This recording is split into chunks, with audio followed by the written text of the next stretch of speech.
નમસ્કાર. આજે આપણે ભારતના ઇતિહાસના એ પાનાઓ ઉથલાવીશું જેણે એક દેશના નકશાને હંમેશા માટે બદલી નાખ્યો. ચાલો એ સફરને સમજીએ જે એક બંધારણની શોધમાં શરૂ થઈ પણ બે દેશોના જન્મ પર પૂરી થઈ.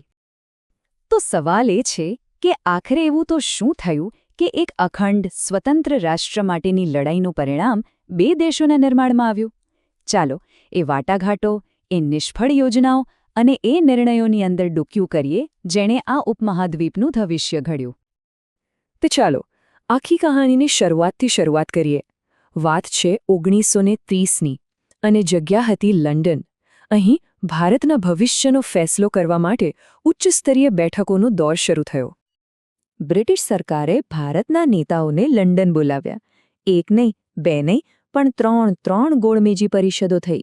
વિચાર તો સારો હતો કે ભાઈ સાથે બેસીને ભારતના ભવિષ્યનો કોઈ રસ્તો કાઢીએ, પણ થયું એવું કે અહીંયા જ જે મતભેદો હતા એ વધારે ઊંડા દેખાવા લાગ્યા. જુઓ, સંઘર્ષ મૂળભૂત રીતે બે અલગ વિચારોનો હતો. એક તરફ કોંગ્રેસ હતી જે કહેતી હતી કે આપણને એક મજબૂત અને અખંડ ભારત જોઈએ છે, તો બીજી બાજુ મુસ્લિમ લીગ અને રજવાડાઓ જેવા પક્ષો હતા જેમને ડર હતો કે તેમના હકોનું શું થશે, એટલે એમણે પ્રાંતો માટે વધારે સત્તા અને લઘુમતીઓ માટે ખાસ સુરક્ષાની માંગ કરી. હવે વાર્તામાં એક નવો વળાંક આવે છે. બીજું વિશ્વયુદ્ધ શરૂ થયું અને બ્રિટિશરોને ભારતના સમર્થનની સખત જરૂર પડી, એટલે એમણે નવી ઓફરો આપવાનું શરૂ કર્યું. પણ આ ઓફરોએ તો પરિસ્થિતિને વધુ ગૂંચવી દીધી. આવી જ એક મોટી ઓફર લઈને આવ્યા સર સ્ટેફોર્ડ ક્રિપ્સ 1942માં. એમણે કહ્યું કે તમે યુદ્ધમાં અમને મદદ કરો અને યુદ્ધ પૂરું થતાં જ અમે તમને આઝાદી આપી દઈશું. સાંભળવામાં તો બહુ સારું લાગે, નહીં? તો આ પ્લાનમાં હતું શું? પહેલું, યુદ્ધ પછી ડોમિનિયન સ્ટેટસ મળશે. બીજું, ભારતીયો પોતે જ પોતાનું બંધારણ બનાવવા માટે એક સભા બનાવશે. પણ એક ત્રીજી અને સૌથી વિવાદાસ્પદ વાત હતી. એ હતી કે જો કોઈ પ્રાંતને ભારતમાં ન જોડાવું હોય તો એ અલગ થઈને પોતાનું અલગ સંઘ બનાવી શકે છે. બસ આ જ વાત પર બધો ખેલ બગડ્યો. કોંગ્રેસે તો તરત જ ના પાડી દીધી. ગાંધીજીએ તો આ ઓફરને શું કહ્યું ખબર છે? એક ડૂબતી બેંકનો પોસ્ટ ડેટેડ ચેક. મતલબ કે એક તો તમે વચન ભવિષ્યનું આપો છો અને એ પણ ત્યારે જ્યારે તમારી પોતાની હાલત ખરાબ છે. અને એનાથી પણ મોટી વાત, આમાં તો સીધા ભાગલાના બીજ રોપાઈ રહ્યા હતા. મજાની વાત તો એ છે કે મુસ્લિમ લીગે પણ આ પ્લાન ફગાવી દીધો. કેમ? કારણ કે એમાં ભલે અલગ થવાની વાત હતી, પણ પાકિસ્તાન બનશે જ એવી કોઈ સ્પષ્ટ ગેરંટી નહોતી. તો હવે પરિસ્થિતિ એવી હતી કે બંને મુખ્ય પક્ષો કોઈ વાત પર સહમત નહોતા. આ મડાગાંઠને તોડવા માટે કોંગ્રેસના જ એક મોટા નેતા ચક્રવર્તી રાજગોપાલાચારી એક સમાધાન લઈને આવ્યા. આ ફોર્મ્યુલા, જેને CR ફોર્મ્યુલા કહેવાય છે, એમાં શું હતું? એમાં કહેવાયું કે સારું, મુસ્લિમ લીગ પહેલાં આઝાદીની લડાઈમાં કોંગ્રેસને સાથ આપે. યુદ્ધ પછી જ્યાં મુસ્લિમ બહુમતી છે એવા વિસ્તારો નક્કી કરાશે અને પછી ત્યાંના લોકો પાસે જ મતદાન કરાવવામાં આવશે કે તેમને અલગ થવું છે કે નહીં. આ પહેલીવાર હતું કે જનમત એટલે કે લોકોના વોટથી નિર્ણય લેવાની વાત થઈ. પણ જિન્ના આના પર પણ રાજી ન થયા. એમણે આ પ્રસ્તાવને ક્ષત વિક્ષત અને જીર્ણ પાકિસ્તાન કહીને ફગાવી દીધો. એમને એવું પાકિસ્તાન નહોતું જોઈતું જે કપાયેલું કૂપાયેલું હોય. એમને તો સંપૂર્ણ અને અખંડ રાજ્ય જોઈતું હતું. હવે સમય આગળ વધ્યો. 1945નું વર્ષ આવ્યું. વધુ એક પ્રયાસ થયો, આ વખતે વાઇસરોય લોર્ડ વેવેલ તરફથી. એમણે સિમલામાં એક કોન્ફરન્સ બોલાવી. આ વેવેલ પ્લાનનો મુખ્ય વિચાર એ હતો કે એક વચગાળાની સરકાર બનાવીએ, જેમાં વાઇસરોય અને કમાન્ડર ઇન ચીફ સિવાય બધા જ સભ્યો ભારતીય હોય અને એમાં હિન્દુઓ અને મુસ્લિમોને બરાબરનું પ્રતિનિધિત્વ મળે. પણ આ બરાબર શબ્દ પર જ ગાડી અટકી ગઈ. તો આ યોજના કેમ નિષ્ફળ ગઈ? કારણ હતું મુસ્લિમ લીગની એક જીદ. એમણે કહ્યું કે સરકારમાં જેટલા પણ મુસ્લિમ સભ્ય હશે એ બધાને ફક્ત મુસ્લિમ લીગ જ પસંદ કરશે.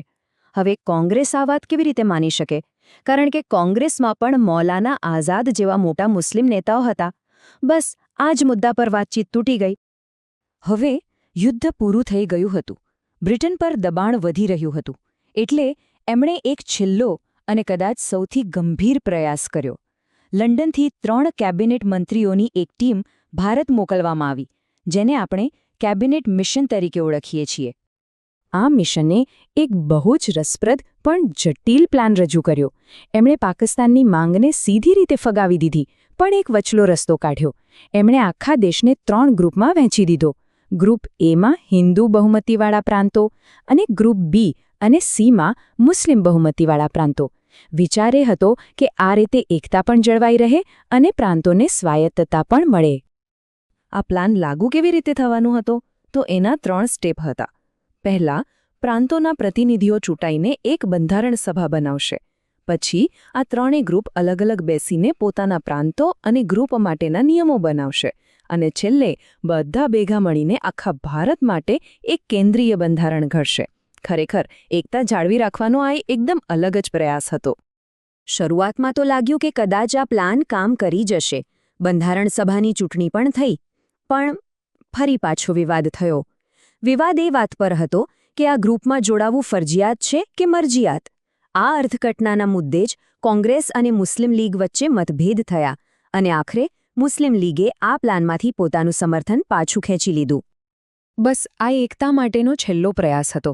જ્યારે એ પણ નિષ્ફળ ગયો ત્યારે બ્રિટિશ સરકારે નક્કી કર્યું કે હવે બહુ થયો. હવે વાટાઘાટો નહીં પણ એક ડેડલાઇન આપવામાં આવશે. અને એ ડેડલાઇન આવી ફેબ્રુઆરી 1947માં. બ્રિટનના વડાપ્રધાન ક્લેમેન્ટ એટલીએ જાહેરાત કરી દીધી કે જૂન 1948 સુધીમાં ભલે ભારતના નેતાઓ કોઈ વાત પર સહમત થાય કે ન થાય, અમે ભારત છોડીને જતા રહીશું. આ એક બહુ મોટી જાહેરાત હતી. આ જાહેરાત પછી ભારતમાં છેલ્લા વાઇસરોય તરીકે આવ્યા લોર્ડ માઉન્ટબેટન.